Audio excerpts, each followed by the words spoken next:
Hey guys, welcome to another live show, another live She Knows Arsenal. Make sure you guys are liking the video and subscribing to the channel. And most importantly, getting into the chat and letting me know what you guys are thinking, feeling. I've had a day. And it's still going. Just give you a little tidbit of what's been going on. I wanted to make a video about the Ballon d'Or. And I was like, cool, I'm gonna make a video. And I thought probably all the way up until maybe an hour ago that Lamine Yamal might win it. And so my video was about him and whether or not he was like the right person to win it.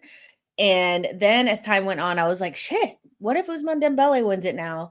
And I spent like so much time on that video. So then like I had to like pivot really quick and do the Dembele video quickly. And that I just posted. So if you guys want to look at that after this, feel free. It's just my like raw reaction to Dembele winning the Ballon d'Or, you know? And so, yeah, I still have so much shit to do. I have another video to script, record, edit, and post, and also 2 more scripts to write. So I'm nowhere near being done for the day. Shit, you know, but that's life, such is life. But I wanted to make sure that we did still do this live stream because I know people were like very stressed out yesterday and feeling not so happy about the results and the performance mostly, so I wanted to make sure that we kind of wrap that up before we get to Port Vale. And then the bullshit just happened with Russo and Mariona, mostly Russo to me, to be honest. And I'm just so irritated by that. I just don't even know where to begin because I love Aitana Bonmati down like that. I rate her so highly. She's one of the best to ever do it. But my goodness, did she not deserve it this time around, because it's supposed to be about accolades, achievements, performances, and fair play. And no offense to her, but she got walloped in 2 finals. She got bopped in the final against England in the Euros, and she also got beat by Arsenal. And there was only one player that won both of those competitions, and that was Russo. So to me, as much as I love Mariona so much, but I just feel like Russo was on the winning side twice for 2 of the biggest tournaments that happened in this year, the 2 biggest tournaments that happened in this year. And for her to be totally just overlooked, I'm just beyond words. Like, I get it. It's Barcelona, but like, who gives a fuck? You win that league every year. That's basically all like Aitana Bonmati won, was that league. She lost both finals, the finals that mattered. Like, what? And yes, like when you watch her, you probably see the best player in the world. You know what I mean? Kind of like Lamine Yamal in a way, which I said in my original video, but the one that will never see the light of day. Maybe one day I'll post it just for shits and gigs. But,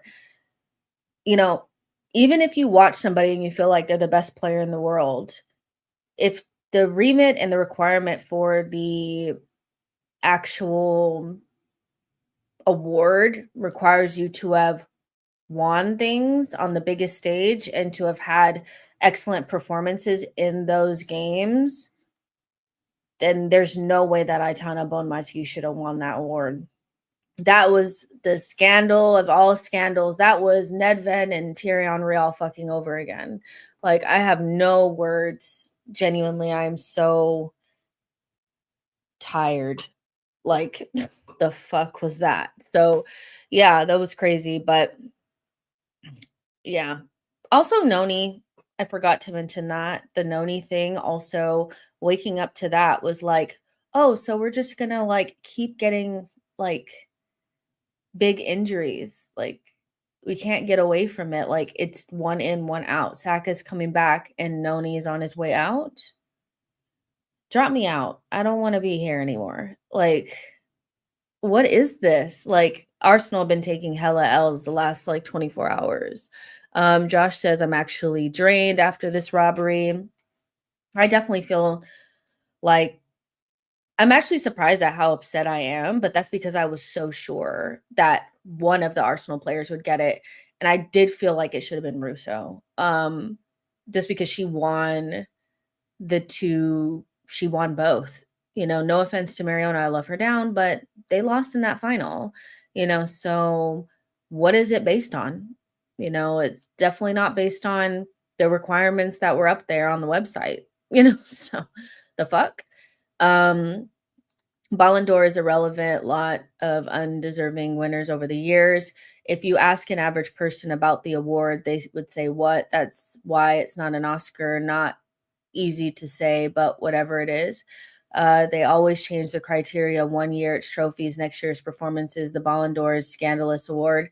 Very scandalous. I feel like if they could have gotten away with giving Lamine Yamal it, I think they would have. But I just think that, they once Ousmane Dembele, the amount of trophies that he won last season made it impossible, for them to give it to Lamine Yamal. But I do think there's a bias towards Barcelona for sure. Like, because what the fuck? Yeah. We ride at dawn, give Mariona or Russo that trophy. It's just sick. Like, it's actually sick what they've done today. What does Russo have to do? Be reborn as a Spanish player?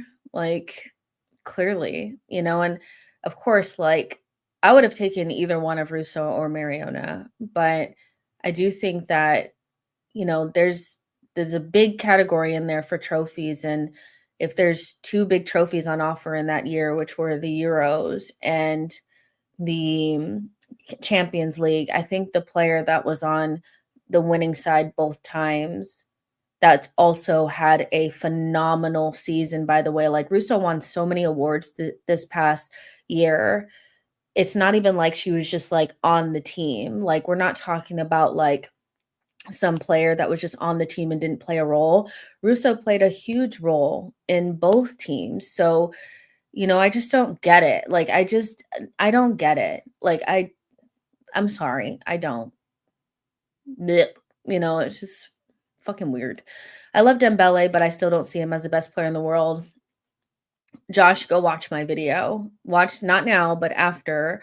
Watch my video on my reaction to Dembele winning the Ballon d'Or, because I feel like there's there's an element to Dembele's story that supersedes anything about the quality of football right now. I think the quality of football right now and the lack of stardom that we have in the sport right now, coupled with Mbappe and Haaland having less than ideal seasons last season, meant that there was going to be a winner that probably didn't encapsulate the feeling of a Ballon d'Or winner, if that makes sense. And then you had Lamine Yamal, who I think most people with their eyes felt like that was the best player in the world, but couldn't justify him as the Ballon d'Or winner. because of what Dembele achieved. And I feel like that's why it's so important for the winner to have all of those aspects. And I think the hidden aspect of it as well is influence. I feel like you can have the accolades, you know, and you can have the goals and assists, but it still feels like, when Rodri won it because he doesn't have the star factor. And so it does feel empty. The last two for me have felt a little bit empty in terms of feeling like this award is very much so like whatever, because this is not the best player in the world for me. This is the best player from the credentials, if that makes sense. But again, Dembele, what makes it what the story for Dembele is doesn't have anything to do with that. It's about the fact that, he had such a high profile move that really didn't go his way at Barcelona. He goes to PSG and, you know, he basically leads them to their first Champions League, and it's a feel good story that I feel like is all that really matters when it comes to Dembele. Um, but if you asked me, is that the best player in the world? I would tell you no. I don't think that's the best player in the world. I think over the past year, Lamine Yamal was the best player in the world, but I think overall, Mbappe is the best player in the world, full stop, So yeah, but you have to go with the people that are available for you to vote for. And based on the criteria, it probably was Dembele, but it doesn't feel right. And I feel like it used to feel okay when Messi was winning it all the time because you just knew unequivocally that was the best player in the world. You know what I mean? So yeah, Salah being fourth was so surprising to see, and Russo being robbed was so infuriating. It's always the Arsenal players getting robbed. I'm sick. Like the Russo, Mariona bullshit. It's killed the vibes, man. Waylon says, in my opinion, Dembele has earned it. Leaving Barcelona was the best thing he could have done, which I don't disagree that he earned it. I think that he was the best candidate based on who is available to vote for and what the criteria is. Let's see.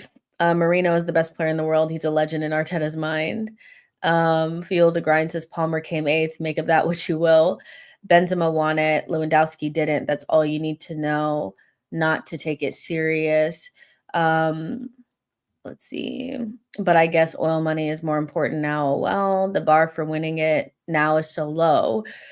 Is the bar for winning it so low, or do we have a shortage of true superstars in football now? I feel like that's actually the question more than is the bar low, because there was no one higher. I think that's more like if Dembele's the winner, then why was there nobody higher than that? I feel like that's more what it is, because it's not like, a bunch of people were overlooked that were better than him. Like quite literally, that was the best of the bunch, So I feel like that's the greater like kind of problem that we have now in football is it doesn't feel sufficient when a DM wins it and then we turn around and then Dembele wins it.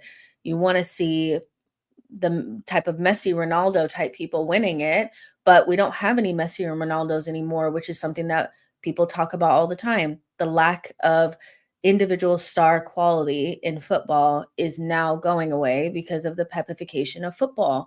And so the levels are so much lower, and you're seeing people really high on that list, and you're like, how the fuck did they get there? So I think it's more that than anything, but it's like the requirement isn't necessarily low. I just feel like the quality of footballer is lower now, and that's where we are now. Just the problem is France football always changed the criteria who should have won the Ballon d'Or.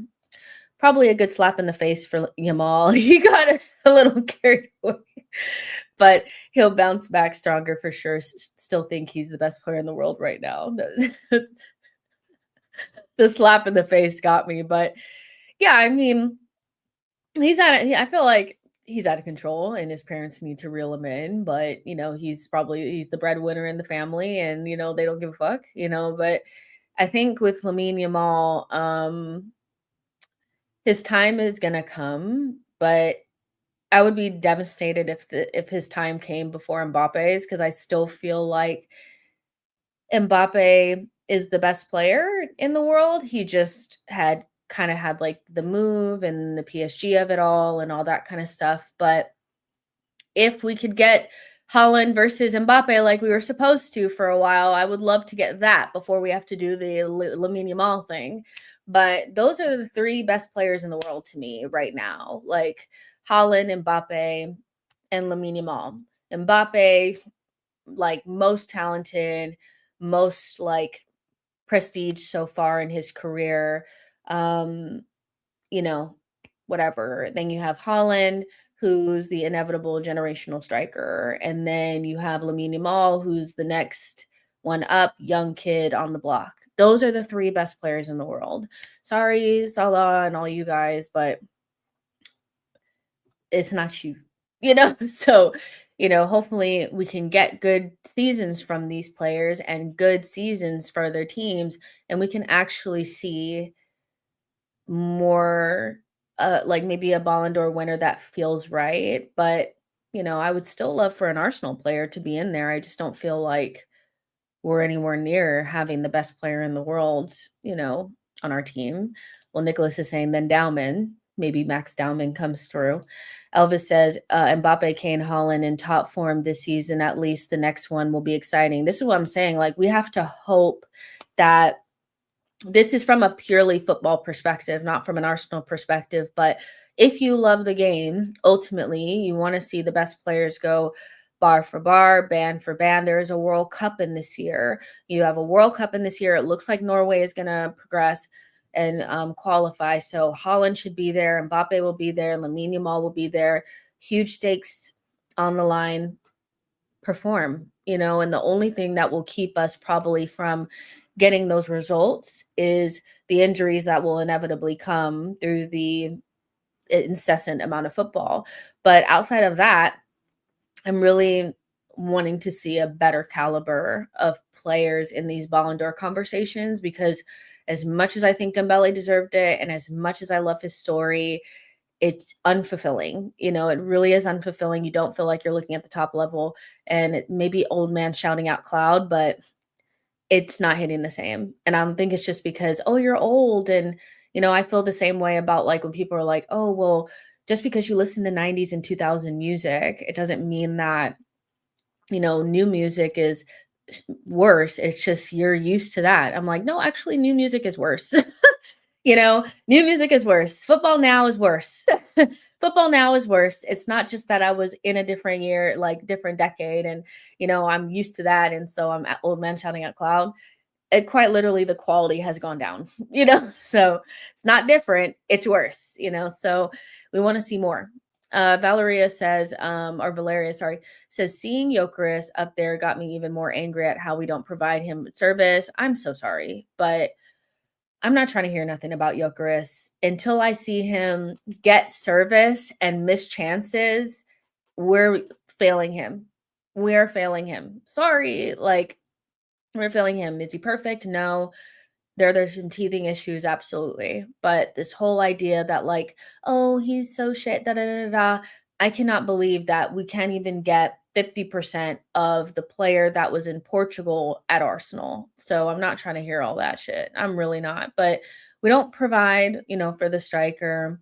And we saw the kind of, I would say the Man City game was very much so a summary of our worst fears with Mikel. It's not so much that we're gonna lose, it's that we're gonna set up capping us at a draw, things like that. I think we're beyond the we're gonna lose, because we don't lose very often.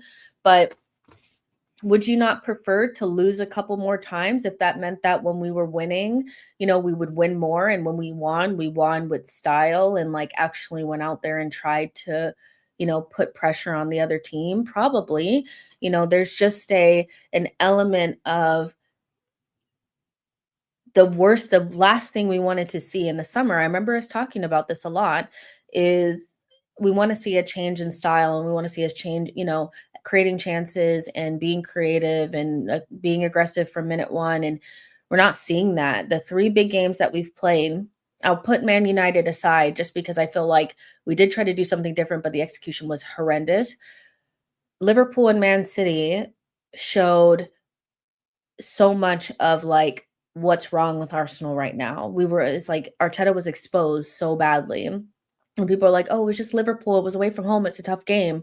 We literally did like basically the same thing against Man City, where it's not so much that the games went exactly the same. It's that our intention was to control the game, play slowly, and stop the other team from hurting us rather than focusing on how we're going to hurt them. A heavy focus on set pieces, getting to, the touch line and getting corners, like things like that. There wasn't a super like urgency to get at the other team. It was very much so like, let's try to keep them from hurting us. And then if we can get to the 70th minute and bring on our big guns, we will. He didn't start either game with Eze. And I think that where you could have maybe said, oh, well, because I thought he should have started right away. I'm tired of this. Like, I'm tired of this whole, there's always a reason why it's okay for us not to play our best 11. There isn't, and I think the Eze signing is exposing Arteta a lot because he didn't start him against Liverpool right away. And then it was like, okay, well, you don't have to because, he just got here and needs to learn our fucking system.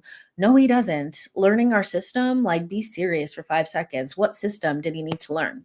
Like, I'm sorry, what system? Be serious, And so he doesn't know our pressing system. Where did our pressing system get us? Where did Moreno's pressing get us at Anfield?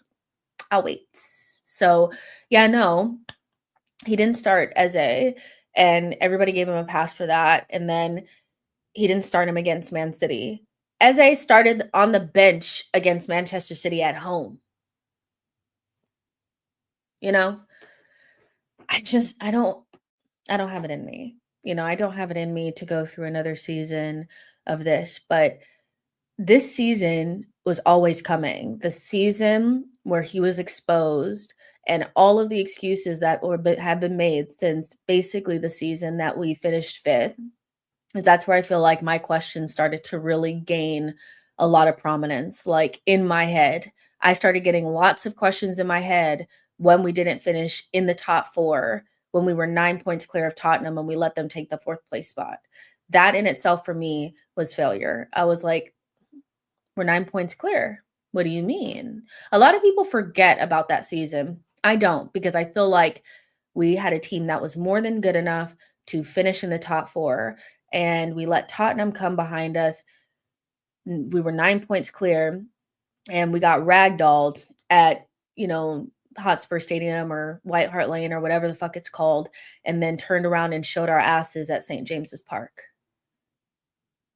Finished 5th when we should have finished in the Champions League spots. Oh, but we don't know how to compete. We don't know how to do this. Yeah. We had to play holding. Okay. So then you turn around next season. You do the same thing. You're like 5 points clear, 8 points clear of Man City. They come up behind us, snatch our title. Oh, but we had to play around holding. We don't know how to compete. We don't know how to do this. We don't know how to do that. There's no more excuses. We have no more excuses. You quite literally have the deepest squad in the league. You have a bagsman. You have a creative midfielder that's of the top quality. You have winger depth. You have defensive depth. You have everything at your disposal. You have good young players, and you're still showing up at home like we're Everton. Scared, trying to control everything, scared to give up the ball. The biggest sign that he made a mistake yesterday was the idea like of taking Marino out at halftime when he should have never started. Like it was halftime where he decided to make those changes, which to me was admitting defeat. I had already made the mistake. That's not how I should have started. Of course not. Of course you shouldn't have started like that. Start like what's the saying? Like start how you mean to end or whatever, like like you should start with the intention of being positive, and he didn't do that, so he's being exposed right now. And I don't feel bad about all this, like, is he too conservative? Is he too this? Is he too that? Because I need the questions to be asked now, because we don't have any issues now. You don't have any problems. You don't have any holes in your squad. You had Eze on the bench against Man City at home. You had Eze on the bench against Liverpool. This is a player that has GA against Liverpool away from home at Anfield. This is a player that helped Crystal Palace beat Man City in the FA Cup final. This is a player that helped Crystal Palace beat Liverpool in the Community Shield. And he was on the bench for Marino. And I get it. Marino is a good player, but he is not good enough to be starting over Eze. The depth chart in this team is not okay. The depth chart in this team is weird now. You know, it's like going into the season, I was like, all right, Marino is Norgard. Norgard is the last option for DM. And Marino is the last option for the positions he plays, the 8 and the 9. He is the last option for all of his positions. And that's okay, because having Norgard and Marino as your squad depth, that eats. I like that. But when he's ahead in the depth chart of MLS and Ethan and Eze, then you got me fucked up. Now I'm looking at you like,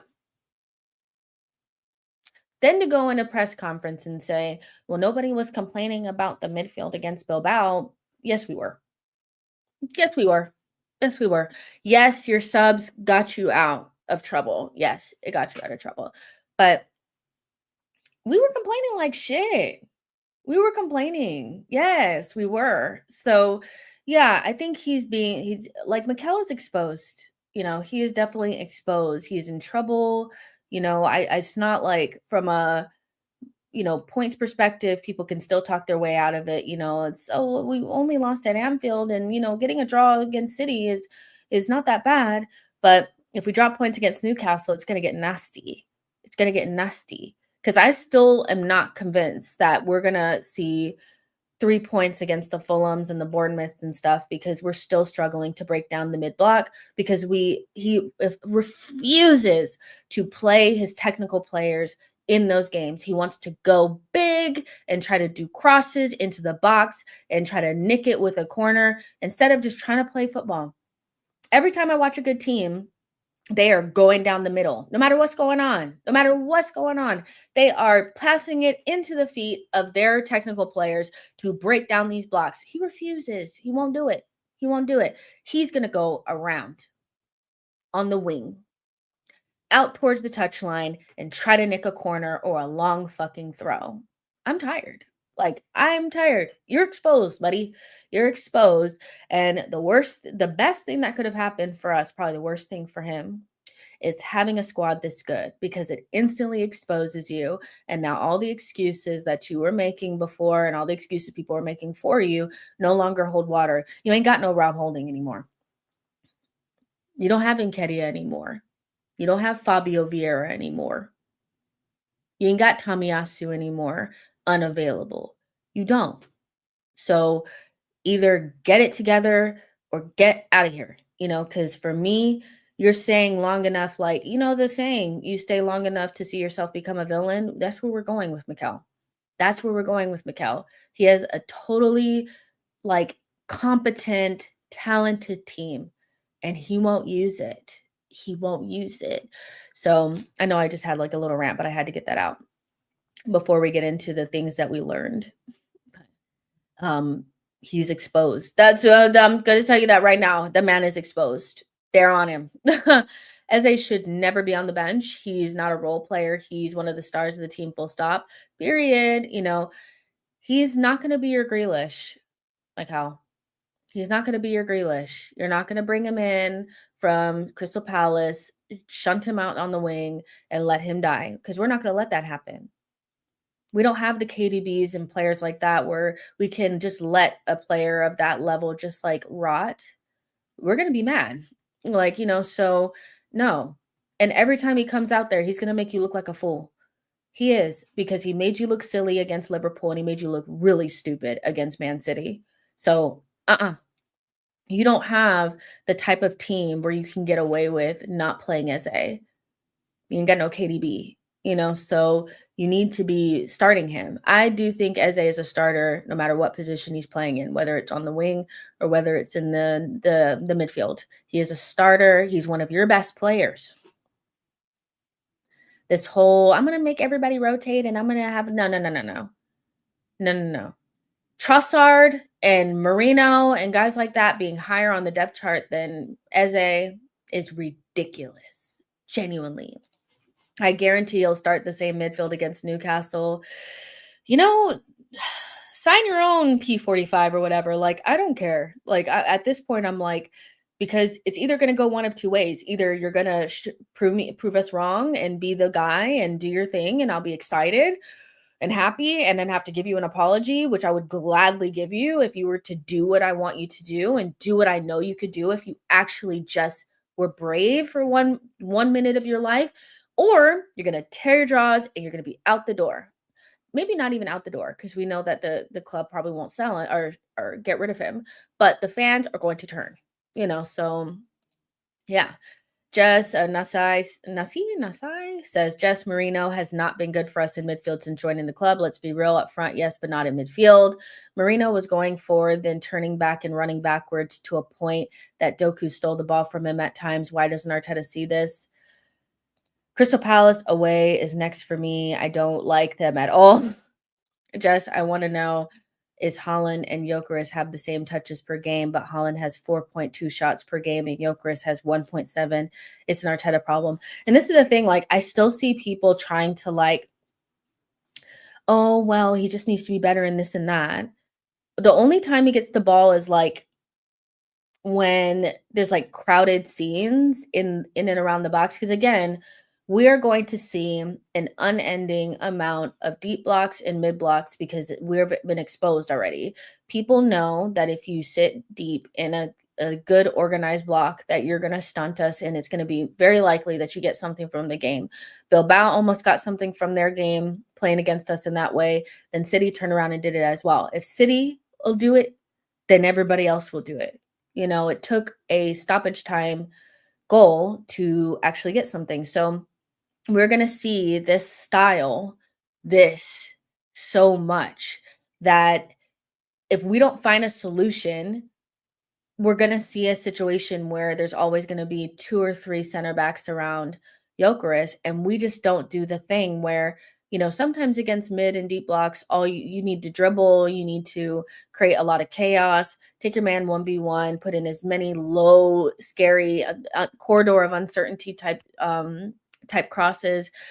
But the way that we try to unpick the lock is not the way that Gyökeres thrives, so he's going to continue to suffer because our team also is afraid to kick the ball over the top to him when he's running on. So you already know what the T is with this. You already know that as soon as Kai Havertz gets fit enough, because if Kai was fit, Kai would have already played a couple of games. Let's be real. Arteta would have started him against Liverpool. He probably would have started against City. He's going to just put Kai Havertz in, and then it's just going to be the Gyökeres flopped. But ultimately, what do you do to ensure that we play his way? Because we have not seen enough of a shift. We saw early on that we tried against Bilbao, we tried against Man United, but it seems like since the season has really started getting going that he's went back to type. And you don't even have the type of players out there that could potentially find him, because we saw with Eze instantly found Martinelli, and those are the types of runs that, Gyökeres can also make, but you never have these players out there at the same time. You never have your best technical quality baller players out there at one time. You're always trying to get this element of shin kicking, OOP, jugo de position, big guys in the box, and that's not going to suit Gyökeres. It's just not going to suit Gyökeres. It also doesn't suit Marino because Marino's used to having ballers around him and him just running into the box. You got to start putting your players into better positions. You have to start doing that or they're going to suffer. Our best 11 has Eze, Odi, Saka starting. Until then, Arteta must be prepared to disband the Cala Marino Rice and Zuby box. I mean, listen, I'm there's a lot of people doing up the he just needs to drop Odegaard. But I think there's a world where you can see a very functional midfield that doesn't include other players. Um, because ultimately our biggest problem is we need to get more technical, which has been our issue over the last 2 seasons. It's having to break down mid blocks is not about being stronger in being more defensive. It's about being able to have different ways of unpicking the lock. And so when I think about players that are good at unpicking a lock, I am thinking about the Odegaards, I'm thinking about the Sakas, I'm thinking about the Ezes.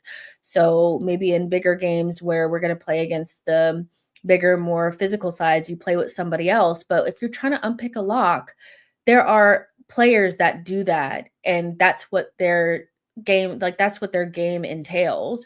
And so I think there's this element of like, just drop Odegaard. But I'm like, so against a mid block or a deep block, you think it's better to have Eze in there with Rice than Eze in there with Odegaard? And this is coming from somebody that literally loves Rice down, but there are games that are not his games. Don't do anything down out there. Don't embarrass me. Good. Go to sleep. But I just think that some games are going to be better for other people. And now that we have options, we can exercise those. But every game is not a Rice game and every game is not an Odegaard game, you know. But if I want to get more technical, the option is not just to switch out the right center mid. You could get more technical and get more creative by having more players who have that in their repertoire rather than just trying to keep the status quo, which is two CDMs in the game at once. You know, it's crazy. Let's see. Nicholas says, miss the old Odegaard Saka White little triangle thing. That was good. I mean, it was good. But White can't stay fit, and we're just dealing with different issues now. But I'm just saying that we have options and different things that we can do. And if I want to get more attacking or I want to break down deep blocks, I'm gonna put my ballers on the pitch. I just do not see a reason, especially because we have fullbacks that, as much as they try to help us in attack, they're not attacking fullbacks. You need to get players on the pitch that create football, that can get on the ball and make things happen, that can make something out of nothing, and so I think sometimes like we think too literal, but it is what it is. Jordan from Forever Arsenal made a great point on the pod. It's not only that he doesn't play the creative players, but he also doesn't know how to actually attack teams, no variety in his tactics. And it's true. Like, you can have as a out there with whoever and whoever, but there's still an element of like rigidity to the way that we do things and predictability. And I think that's what I really liked about when Madueke was playing. Not that I don't like what Saka does. I think hello. Mm-mm. You're so cute. I wish they could see you because you're so cute. Um, but there's with Madueke, he was um causing a lot of chaos, and I think that's what we lack in our attacking play. When I think about like the way that like Liverpool attacks, because obviously they're kind of like the standard right now because they're the best team in the league, but everything about what they do is about creating absolute pandemonium in the opposition's box, in and around their box. And that's how they end up getting the penalty. That's how they end up getting the handball because the other team is so scrambled. But the way that we do things, it makes it incredibly easy to and incredibly predictable to Ben Beckham. Please don't. But it just makes it so predictable that we're going to go around, and they actually allow us to have that space. They allow us to have that space on the outside because they know that all we're going to do is either cross it in and they'll have so many defenders in there that they'll be able to cut it out, or we'll go back around and start the attack again. And just as long as the game is in front of them, they're very comfortable. So, I just feel as though like, it's a lot of it has to do with him, and then his selections make it even worse. Um So yeah, Ice Tray says, of course, all of the games Newcastle away is the one where he will start this midfield again. Arteta picks his lineup based on how he rates you when we don't have the ball. Senny, thank you so much for saying that. That is the exact thing, is he prioritizes defensive solidity and off the ball principles, which is why we went to Havertz and Declan Rice after the 22-23 season, because when he went home at the end of the day, he saw our biggest problem as being what we do off the ball. And so he sacrificed what made us special in that season on the ball to get more solid. So basically all we did is we maybe got a little bit better in some ways. Like, I do feel like the maturity of this team and having more depth has made us naturally a better team anyway. And getting more talent, like bringing in Timber and stuff like that. But ultimately, he made a huge trade-off in our attack by bringing in being more off the ball centric, So yeah, he in games where he's scared, which is basically any team, like basically in the top 6, 7, like around that area away from home, even at home in some ways as well. He's going to go with his big off the ball, reliable group. And so instead of taking the risk with the Ezes and, players like that, he's going to go with off the ball. And that's his problem. You're absolutely correct, So yeah, Arteta wants his players to win off the ball Ballon d'Or one day. He's got to learn to play to win. And he may think in his head that he's trying to win games, but when you only have intention to be your truest attacking self in the 70th minute, you're not really trying to win. You're trying to play on the margins. You're prioritizing not losing, and that's just how he is. I feel like he prioritizes not losing over winning, and he has been doing that for this is going on the 3rd season. You scratchy, you're scratchy. You okay, buddy? Everyone can see you. Say hello. Say hello. Now he doesn't want to say hello. Let's see. If Wenger had this team, our midfield would have been Rice or Zubi, both Waneri or as a midfield. John says he does this against Liverpool and City or any game that we play away in UCL. Exactly. John is correct. Like any game away from home, any game away from home in the Champions League, any side that he rates, like he doesn't really do it against Chelsea and Man United and Tottenham, but he definitely does it against Liverpool and City.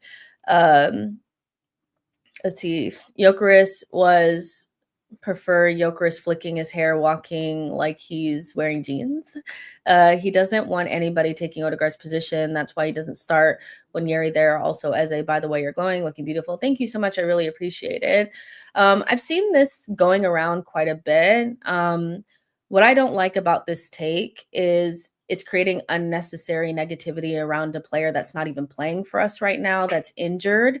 I get it that there's like a large section of the fan base that does not like Odegaard. And so this fits their narrative that because basically what that does is it creates a cauldron of negativity around Odegaard when it's really more about, if you believe that, it's about Arteta. But what it will be is anytime Odegaard makes a bad pass, or even when he's injured, I've seen it like he's injured and he's still getting hate. I don't really like this take because I don't actually think it's about that. Because there's multiple positions that he could have played Eze in, and he just chose not to play him full stop.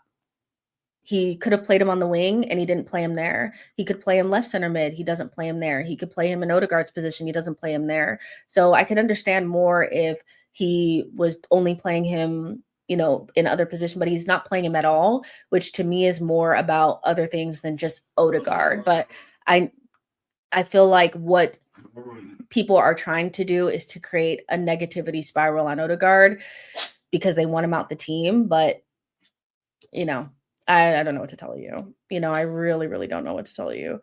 Um, Maybe the pressure is getting to him. Probably Arteta for sure. Are you concerned about the league title prospects 5 games in, or do you believe Arteta can change his mentality in big games? Well, I said to begin the season that I didn't think we'd win the league. So I don't have, title prospects. I think for me, you have to be the best team. And I feel like Liverpool is pretty much on a different planet than everyone else. When I watch them play, there's just an element and inevitability, quality. I would also say like there's an element of confidence that I see with them that I don't see with us. And so, our best bet is probably the cups, and I said that when this before the season even started, so I don't actually think yeah, no. Timothy says, what pressure? He's got a job for life. Maybe we have a tough start to the season, and if we don't lose, we're on a decent ground. And most of these comments are spazzy kids. No, not really. I mean, I think that we would. Can you stop, honey? I can understand that more if this was a one season thing and this is the first time that we're seeing this, but it's been 3 seasons where we've been questioning these same things. So saying it's like, knee jerk reactions, it's really not, because we're not really talking about just this season. We're not just talking about this season. We're talking about a pattern with Mikel where he's negative. He's negative. He's maybe too pragmatic. He doesn't try to attack other teams. He wants to be more controlled, so I can understand, like, because that's what every single season, this is kind of how the pattern is. We start off badly because in the last 3 seasons, in the 23-24 season, last season and this season, we've had mixed performances. We haven't been our sparkling best or anywhere near it or what we envision our sparkling best to be. And there's always an element of, well, it's early on in the season, so why are you panicking? Then we get midway through the season and it's, oh, well, somebody's injured. And so as soon as they come back, everything will come together. And then we get to February and it's looking like we're not gonna win the title. Oh, but there's still so much time to go. As long as we actually, no, I missed the January transfer window. Oh, we just need to buy somebody in January. Then we don't get anybody in January. Oh, somebody needs to come back from injury. The person comes back from injury and we're no better. Oh, well, we just need to, and then we miss out on things. And then it just starts all over. Happened in 23-24, happened in 24-25, and it's happening now again. We are discussing patterns that have happened for the last 3 seasons. That's it. I watched Liverpool against Atletico Everton, and if they play as they can, it's going to be a long day for everyone, for every team. They can go up a gear for 15 minutes and completely blow teams away. It's the same script. There's a shift in the fan base, and the media are piling on the pressure, curious to see how it ends. He's being haunted by those results in this against City in the 22-23 season. He became a different man after those games. So kind of going into, that is one of the things that we learned from the Manchester City game that I think we already kind of felt like was happening, but definitely is confirmed when you do it at home, is Arsenal are still unable to be protagonists in their story. Everything about what we do is very much so predicated on the other team. What are their threats? How can they hurt us?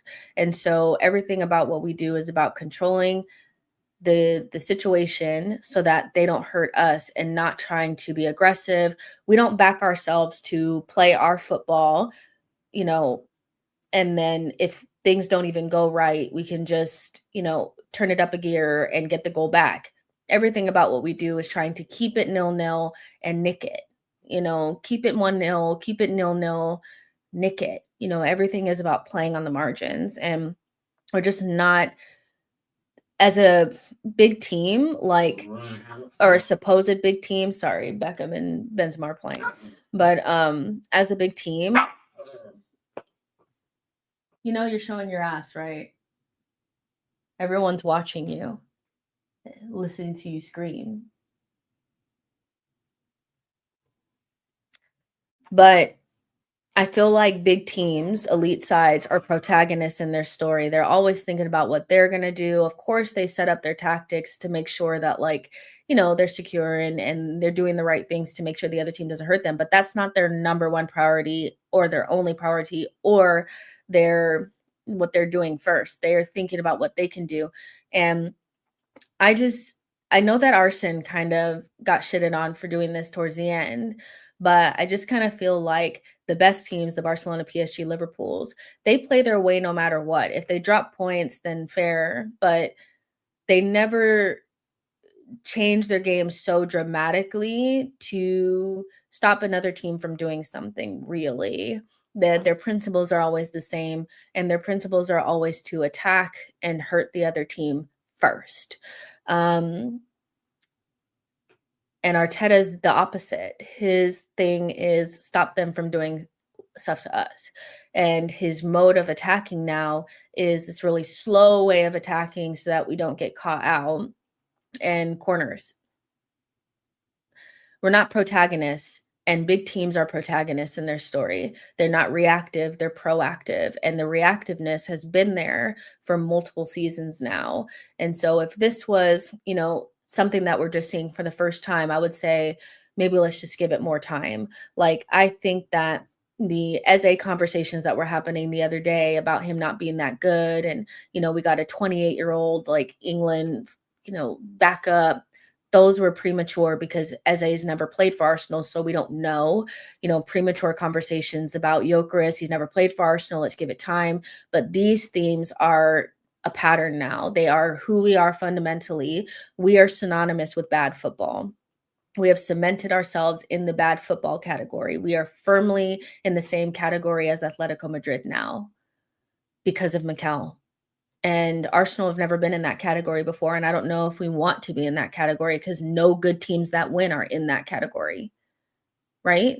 So we're not protagonists in our story, and that's disappointing. Yeah, I think Noni will be sidelined for some games. He's definitely injured. I just don't know for how long. I was so annoyed with us doing long throws, such a small novice club vibes, as they was never going to play 38 EPL games. He doesn't have to play 38 EPL games, but he should be playing our biggest games like Saka or Saliba would be if they're fit. There's no excuse for not playing one of your best players. Eze is better than Marino. Eze is better than Marino. MLS is better than Marino. Like, Eze is better than Trossard. Play your best players. Like, it's just that simple. No manager does mental gymnastics to not play his best players. They just don't. Blaze Jess, who said Eze is not a good player. There was conversations being had like a couple of days ago about Eze, and like because he had that not so like sparkly game against Bilbao, people were doing the bullshit of like, told you we got a flop. We got this guy. He's not that good. He's not this. He's not that. And I'm just like, can you guys stop trying to defend bullshit for 5 seconds of your life? Like he had his first Champions League game. It wasn't the best, but nobody plays well on the left wing for us, if you've noticed. And he didn't have like a terrible game. It just wasn't his best game. And every time that he's played for us, he's created something or done something that nobody else in our team can do, whether that was against Liverpool, against City, against Nottingham Forest, and even Bilbao. So, like, I don't get it. Like, I don't get it. It just feels like people are trying to defend the manager for no reason. Eze should be a starter in this team, whether that's in midfield or, on the wing. He should be starting, so I don't get it. Nowadays, if we don't score from set pieces, we're cooked. Eze to Mateta goal. I assumed Eze was fatigued when both Leo and Marino were picked ahead of him. I just think that, Arteta has had a pattern since the 23-24 season of veering towards safety and off the ball rather than creativity and technical quality, because we've seen it, with like, let's say, phasing Zinchenko out of the team. not giving Emil or Fabio any minutes and preferring the more sturdy players in the team. Now, back then, the excuse was, well, Emil's just fat and Fabio is just shit. But now we're seeing the same things happening with Eze. And so, again, we weren't just talking shit back then.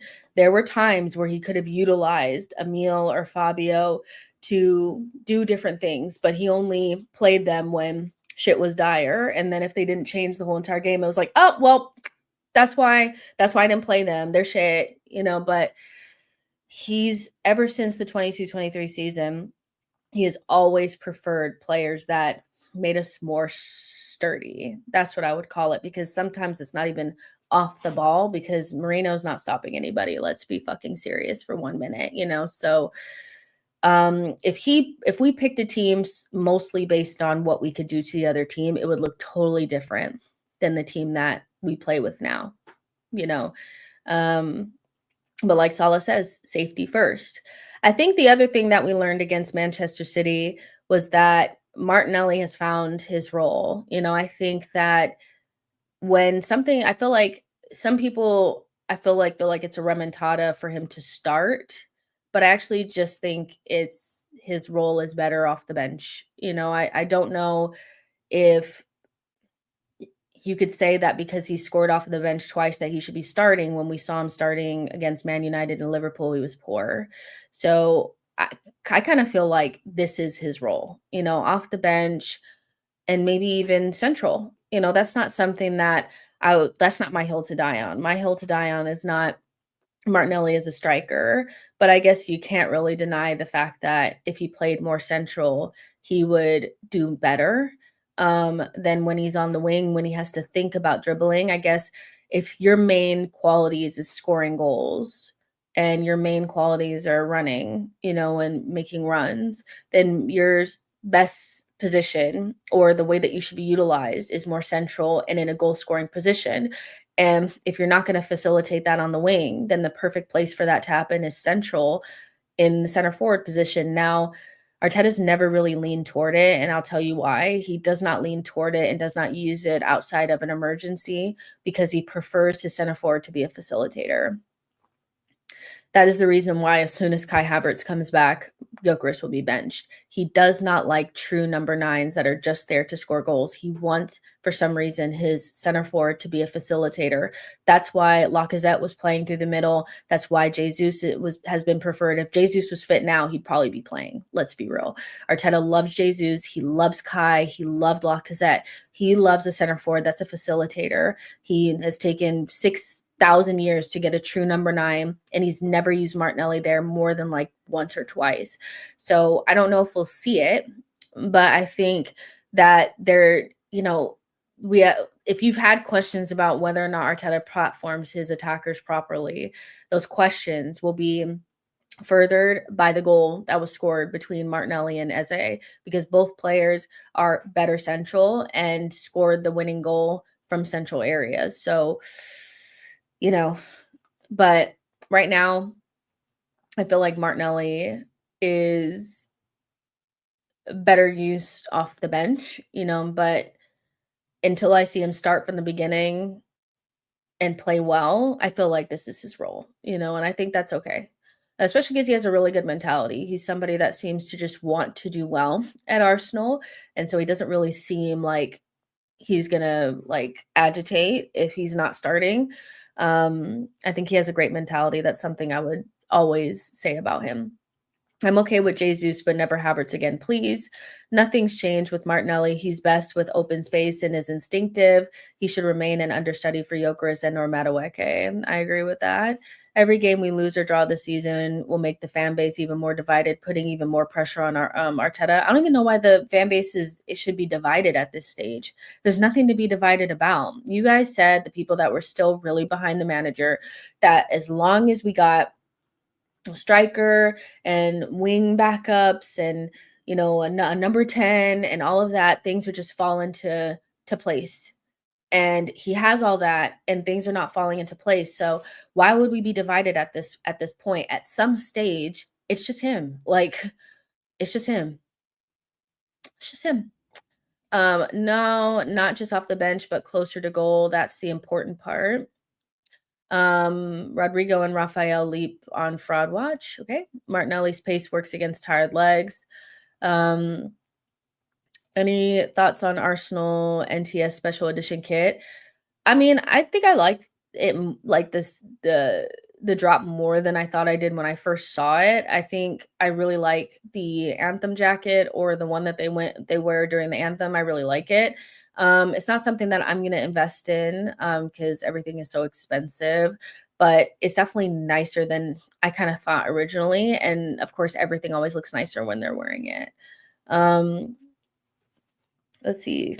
Um, but yeah, Martinelli, I think he's kind of found his role, but I still think that he'll start games. Like, why wouldn't he?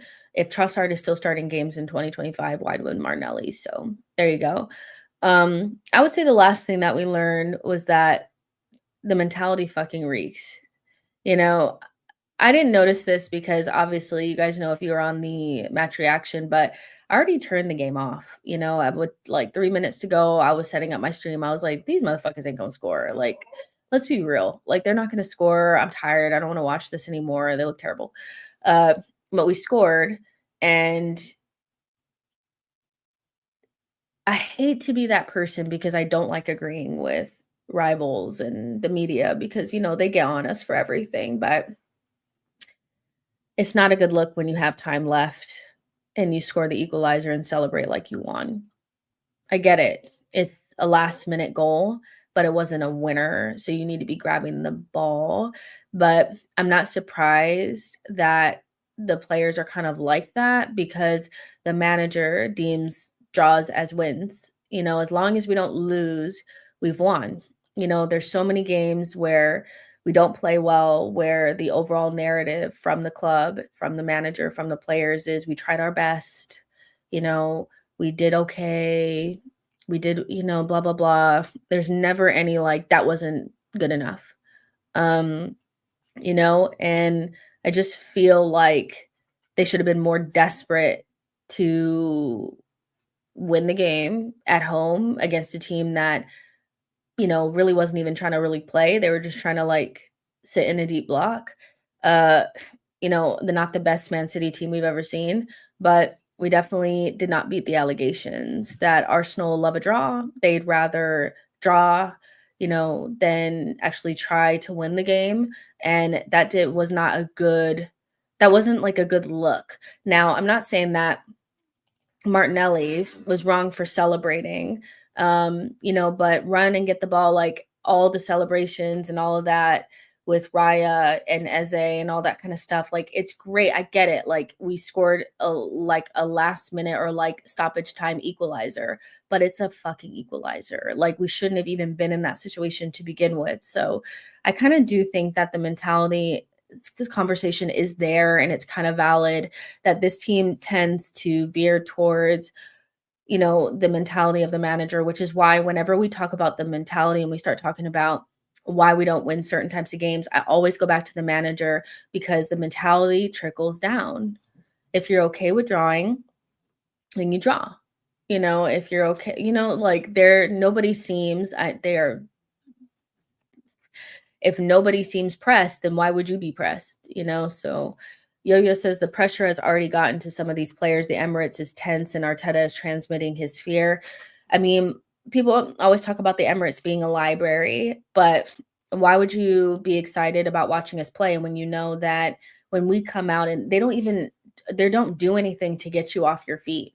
Because they're only going to try to attack or try to score really and put pressure on the other team in like the last 5 minutes of the game when they know that we're about to drop points. So why would you be excited about that? That was a real theme last season. We could concede in the 40th minute, 50th minute, 60th minute. We were never going to score and come back. So I'm not surprised that the Emirates is quiet because it's not a fortress. When I said that a year ago, I got killed for it. It's not a fortress. It's not a place that people come and get scared. They're not scared. They're not scared. They're not scared. They know they can get something. Sit deep, nick a goal on the transition.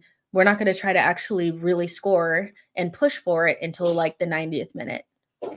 but the fans have done their job. The fans need something to get excited about now. They've done a lot of heavy lifting over the first 2 seasons. They did a lot of heavy lifting and there was nothing there for it. So now it's time for the players to give the fans something to be up for, because it's not even so much that we're dropping points. It's we play the most sad football, so nobody's going to be excited about that. We didn't have a shot until the 40th minute. So what is there to be jumping around for? Of course it's tense, and Arteta, like Yo-Yo was saying, his scaredness is already, it's there, but I told you guys that in the summer, that until the manager changes, there's only 2 scenarios in which the pressure will subside, is when the manager leaves or we win something, whichever happens first. When, the pressure bubble is just getting bigger and bigger and bigger to me, bigger and bigger and bigger and bigger. So there's never respite. There's never a moment where you can just go, and enjoy. There's no moments like that, because there's always the undercurrent of tension and anxiety, because we have to win something. So every game is a must win from the very beginning. Everything is a conversation. When we win, it's a conversation. When we lose, it's a conversation. When we draw, it's a conversation. Everything is a conversation. Everything, so until that bubble bursts and a new manager comes in, so you start again with building what's his system, blah, blah, blah, or we win something, the pressure is going to be insane. And this is why I'm saying that this kind of has to be the last season of this. There has to be either one of the 2 things has to happen. Either the manager needs to go or we need to win something. We can't do another season of this. It's too much. It's just it's just not the way to live.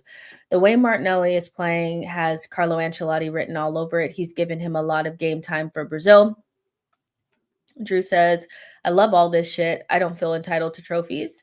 Mikel brought on mascara after we scored. Tells you everything you need to know. If you guys think Berta is here for Arteta, fuck around, you're delusional.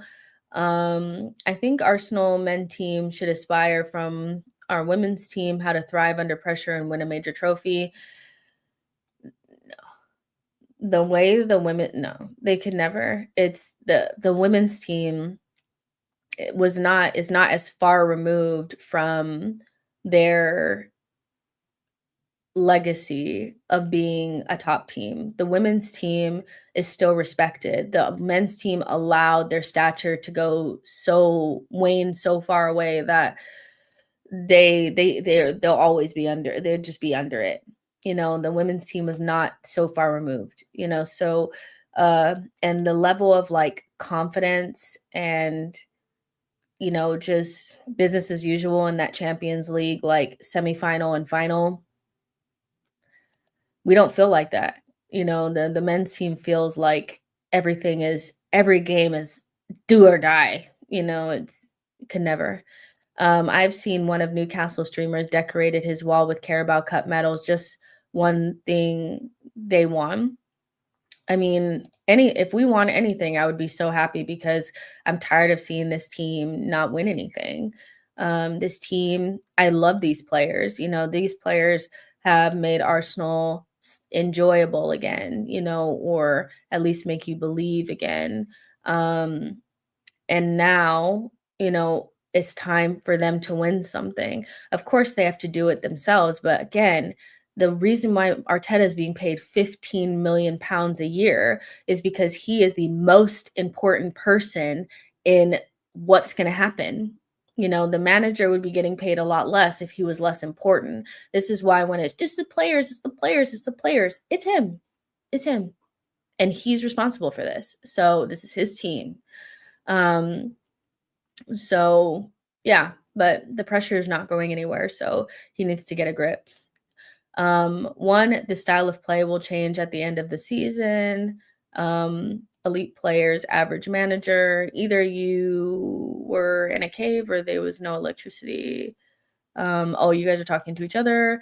The Carabao Cup is an important win that brings winning feelings to players. We have a squad big enough.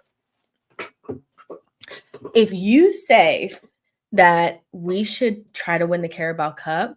Do you know how many people will sit there and tell you that we shouldn't? We should just focus on the league, focus on the league, focus on the league. I've been saying that for like 4 years now, that we should focus on the small cups, not just focus, but like try to put our best foot forward in those cups. Because when you win things, even smaller things, then you have proof of concept that you could do bigger things. That's how life works. You do something small and then you think, oh, if I could do that, I could do something bigger. But we're not doing that. We're saying, fuck the Carabao Cup, fuck the FA Cup. We don't need that. We're going to go for the biggest thing. The biggest thing. Not even be the best team with the best manager while we're trying to do it. We're going to try to do that and fuck everything else. And you wonder why the players look rattled. It's because they haven't won anything and they're trying to win the biggest thing first. And I get that it's so important for us to, nothing will change for the manager if we don't win the Champions League or the Premier League.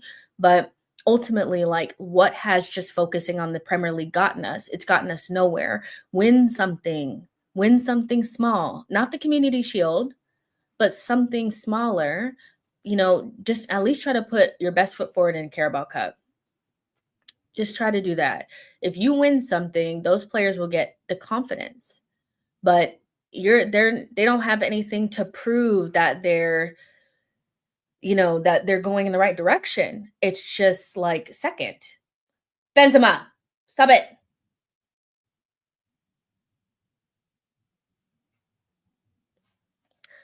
So yeah, I agree with you, Jess. Arsenal women team are more respected, but still men's team should have courage like we did when we beat Lyon and Barcelona to win the Women's Champions League. It's just different. Like, I get what you're saying, and we should, but we don't. So when I watch the women play, even though they pissed me off the other day, obviously, but there just seems to be more calm, and they have a lot of leadership. They have a lot of experience. It's just a different vibe altogether. But I hear you. And I do wish that the men's team had more confidence when they went into these bigger games, but it all comes from the manager.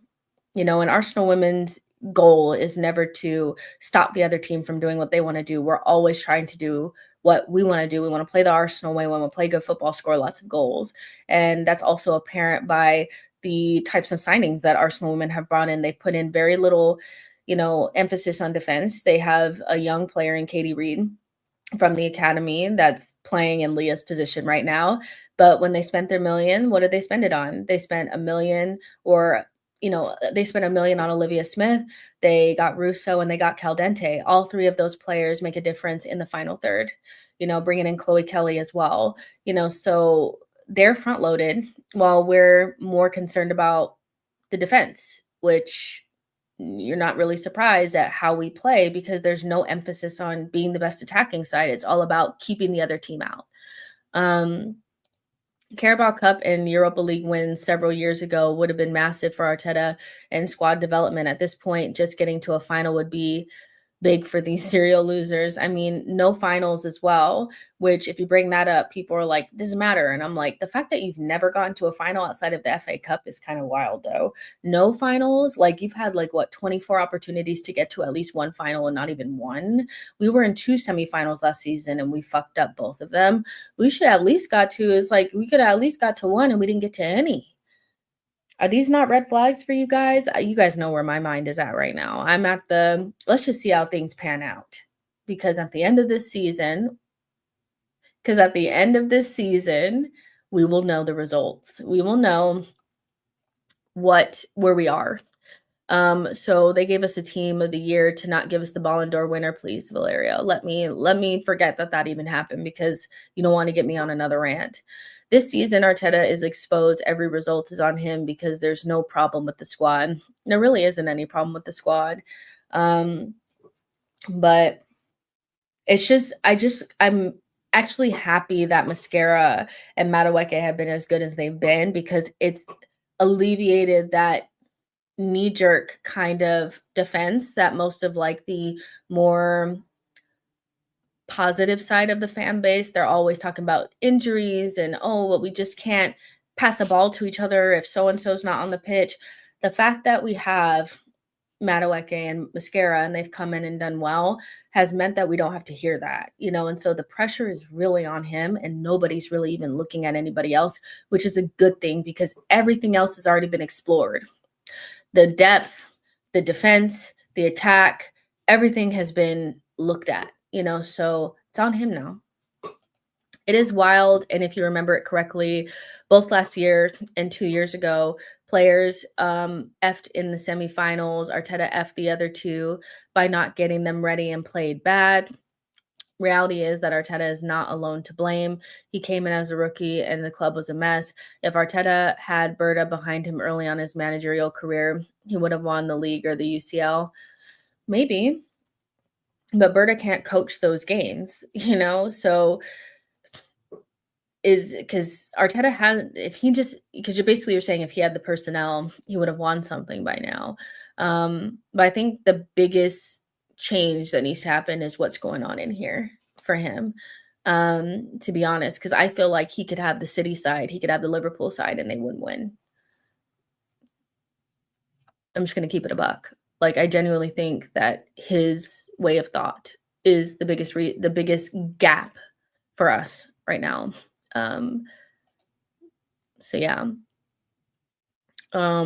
Ego Jess, Berta would have checked his ego. He would have been so conceited. Plenty of time before you guys see Liverpool work it out amongst yourself. It's only 5 points lead.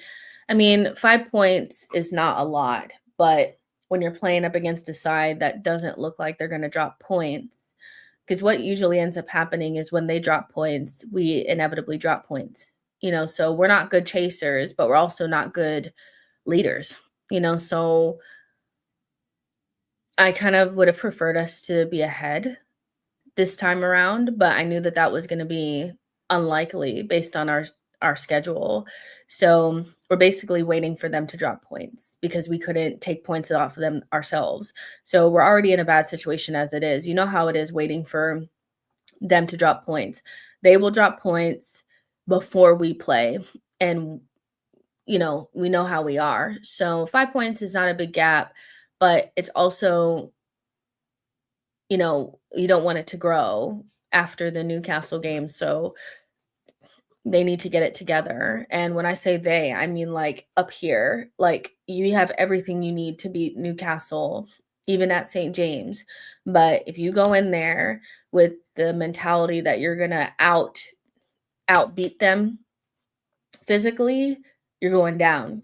Because all they're going to try to do is, first of all, nobody can hear you scream there. So there's not going to be any referee calls, no penalties, no nothing, no cards, except for against us. So every time we retaliate, they're going to, we're going to get a yellow. They flop a lot. Bruno Guimaraes, and actually, I think, is he still suspended, or is he going to be back for our game? He is one of the biggest flops in the league. Like, genuinely, Anthony Gordon borderline disgusts me with the amount of flops that he makes. But let's just say he's playing. Anthony Gordon and Bruno Guimaraes are going to be doing all this flopping. They're going to be trying to elbow us and stuff. Our best course of action is to have the types of players that can just dribble past them or do a move and then, concede a foul, or, actually just pass the ball. That would be better. But if you go in with Rice, Zubi, and Marino, and let's just say Martinelli, Gyökeres, and Saka, you're not going to win. You're not going to win.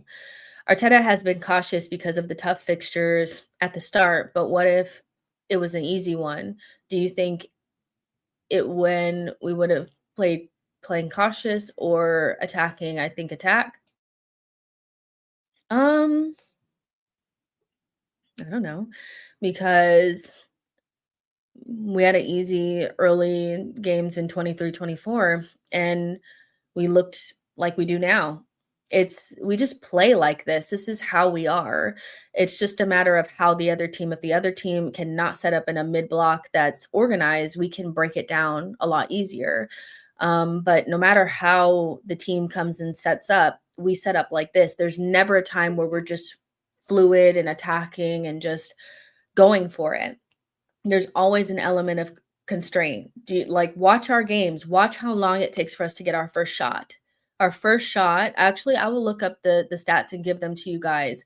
Actually, because I'm writing the script for a video about this exact thing tonight.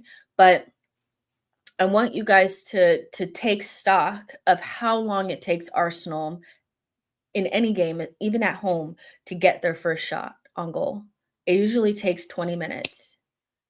20 minutes for us to get our first shot. We have a lot of possession and a lot of territory, but no shots, no real creating chances. It's always the commentators are always talking about Arsenal have had a lot of possession, but they haven't really created anything. That's like every single game. So I get the aspect of like he's being cautious for big games, but that doesn't really speak to why we look so unable to create chances early on against the small teams anyway. Like, full stop. It always takes us like 20 minutes to get revved up. And that's because we're cautious. We don't want to concede. And if we do concede, then hopefully we get a set piece. We need to win games. Looking at who Liverpool has and hasn't played will cost us, like last season. If Arteta sets us up the same against Newcastle, we could be 7 to 8 points behind. Just I disagree. City were champions and they celebrated a last-minute draw versus us. So if it's good enough for the champions at the time, they were called mentality monsters. Listen, I hear that. I hear that. But we have priors. I feel like with Manchester City, Liverpool, teams like that, you have to take into account trophy tax and the fact that they view them as teams that are just good and better. So they're not really looking at it, especially because we haven't shown the same level of success that they have. So it's like they're not being combed through with a fine-tooth comb. I think because we've been labeled as a team with a bad mentality, that something like that just furthers the allegations. Whereas with City, it's like a one-off.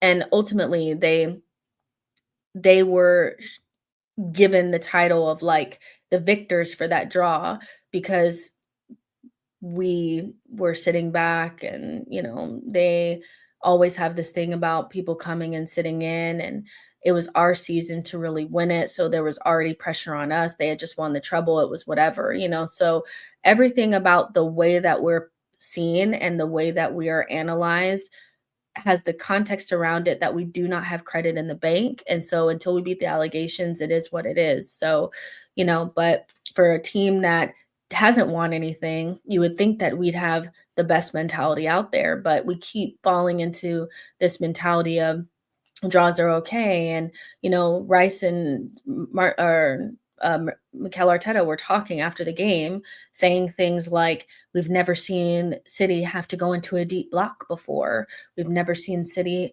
City had another defender on. So, and it's like, but that doesn't mean that we played well. It just means that there's a really obvious way to keep us from scoring goals. Like this whole idea that teams have to change their way of play against us. That's cute, but if we're not finding a way to beat it, it really doesn't mean anything to me. So yeah, Champions League would silence the media for some time. If we don't beat Newcastle, it's really bad. It's the most important game of the year right now. I mean, do or dies in September, October is just, it's the life of an Arsenal fan under Mikel Arteta. We should not be life or death this early, but it is what it is. Curtis Shaw said it's over once Szoboszlai scored at Anfield. Maybe he's just being dramatic. It was nice to know how angry he was.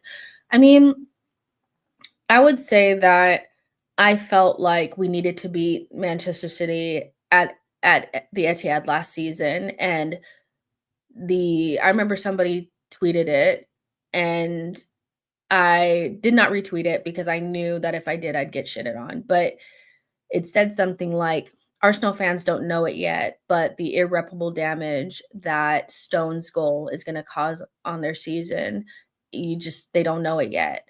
And it did, because I feel like the narrative of your season can turn so quickly off of the back of a big result not going your way. And I think not beating City with a man down in the way that the season started in the summer transfer window that we had, it turned the narrative on our season quickly. You beat City on that day. I remember how deflated I felt. I felt like a loss. Like, it felt like a loss, and after that, we were just never the same. I think the next game that we really got ourselves up for was Real Madrid, but, you could just see that, like, it was just bones, it just so as much as I don't always agree with what Curtis says, I think sometimes he can be a little, like, over the top.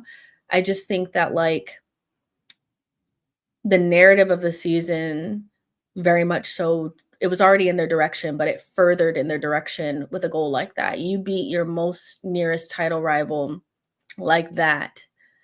There's nothing better than a last minute winner, and it's like a super goal like that. It does change the narrative, and we don't have the ability to change the narrative back because our manager is not brave enough. We needed to beat City, at home, and we didn't do that. So, yeah, it's crazy. I do feel like the narrative about our season changes, and that doesn't. And like what I'm saying is, you can change the narrative of your season, but we're not protagonists in our story ever. So there's always an element of the season just takes us where it wants to because we never have that one result that switches things around. Actually, we did. I'll take that back.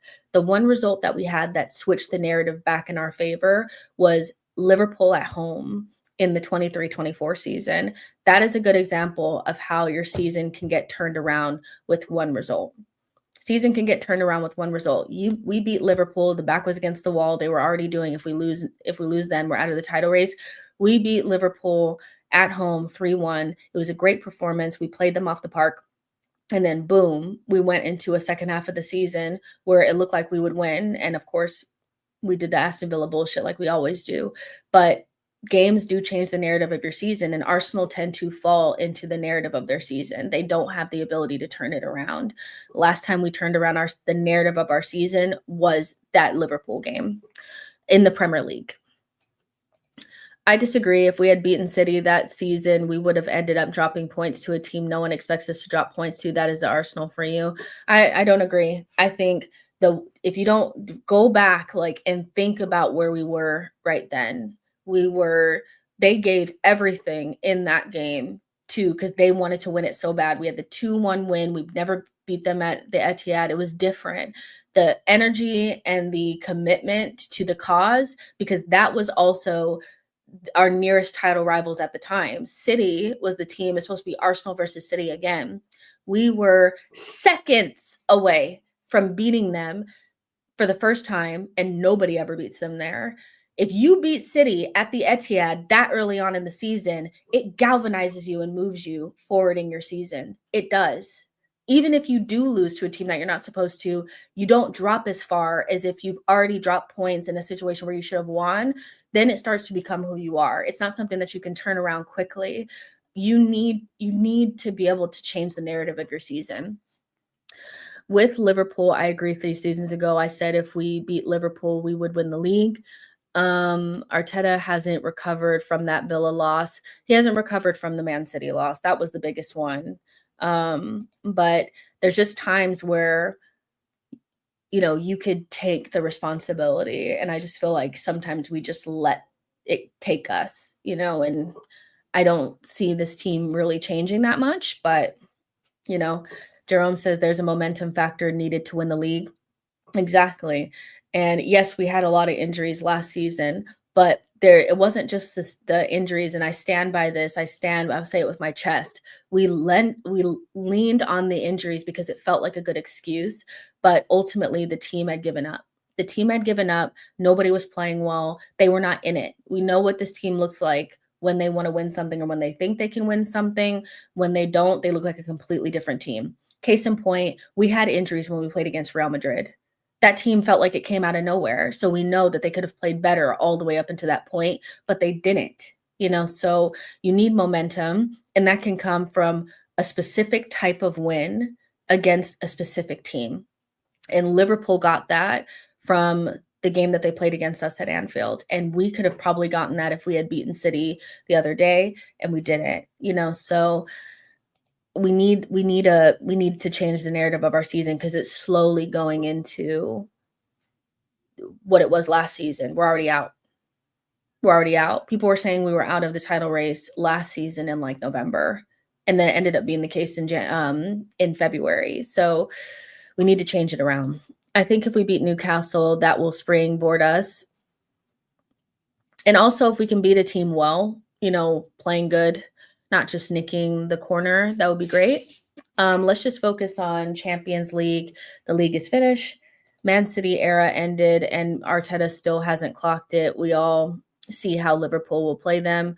It's going to they're going to be just gagged and gooped when Liverpool just beat City. They're going to be thinking this can be the game that they're going to take points. No, Liverpool are not going to do what we did. They're just going to blam them. That's just what they're going to do, because that's what they do. They just go into every single game feeling like they're going to win.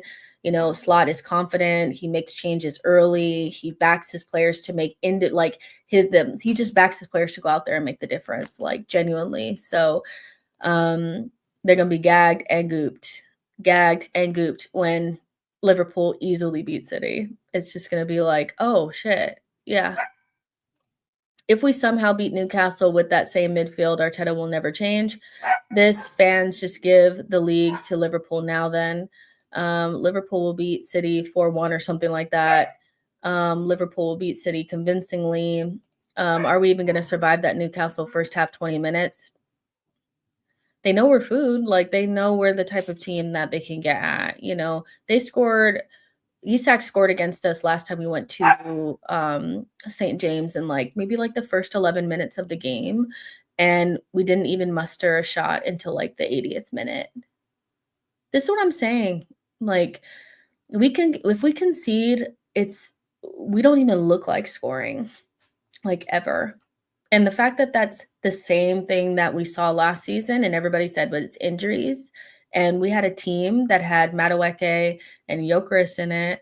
We had some of our good players out there. Not only did he leave good players on the bench, but he had good players out there, and we still couldn't muster a chance. Do you know how ridiculous that is? This is what I'm saying. It's the manager. The only thing that can stop Liverpool is injuries. I agree.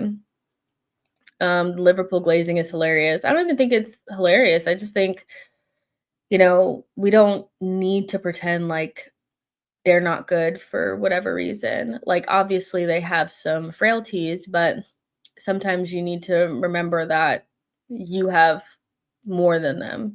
And so, yeah, I do think Liverpool have some issues, but what do I get off of acting like they're bigger than what problems that we have? They're deservedly the front runners. Jess, we are not good when we lead. That's down to mentality. That's the worst problem to have. That's worse than any manager starting lineups. We're not good when we're led. That's down to mentality. I don't know. Get off my walking pad. Benzema. Get off. Get off.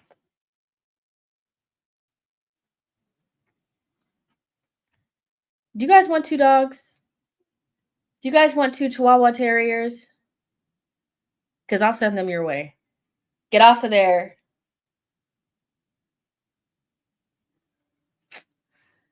He's in trouble. You're not cute. Liverpool are okay, but I couldn't care less. I'm much more concerned with Arsenal. Yeah, and I think obviously I want to focus on our own issues. But when we speak about Liverpool, I'm not going to speak about them as if they're bums, because I don't think that they are. And realistically, if you ask me, do I think that they're going to lose very many games? I'll say right now I don't see that they're going to lose that many games. And they probably will have a dip, Dave. I just think that if we can't take it, when's the last time that we took advantage of a team having a dip? We usually then have a dip as well, so I think it's just down to the team proving a lot of these things wrong, because a lot of these things don't come from just blind predictions. They're because we've experienced them before. So if the team can do something different for once, and if Liverpool have a dip, take advantage, come from behind in a game, beat Newcastle at St. James, score a goal against certain teams, then score a goal in the first 5 minutes of a game, then maybe we won't have these feelings. I just think it's time for the team to change the narrative around them, and asking the fans to do something is like, just, what do you want me to do? On game day, I sit there and hope that they're going to win and pray that thort they're going to win. But ultimately, like, I can't kick the ball for them, so they need to do it. But listen, guys, let's go ahead and get out of here. Port Vale conversations tomorrow, for sure. Look at him. Look at him. Look at it. Do you see? He's crazy. But yeah, I'm going to go. But make sure you guys like the video, subscribe to the channel, and also go check out the video that I made about Dembele's Ballon d'Or. Give me your guys' thoughts on that. It was just more of an instant reaction.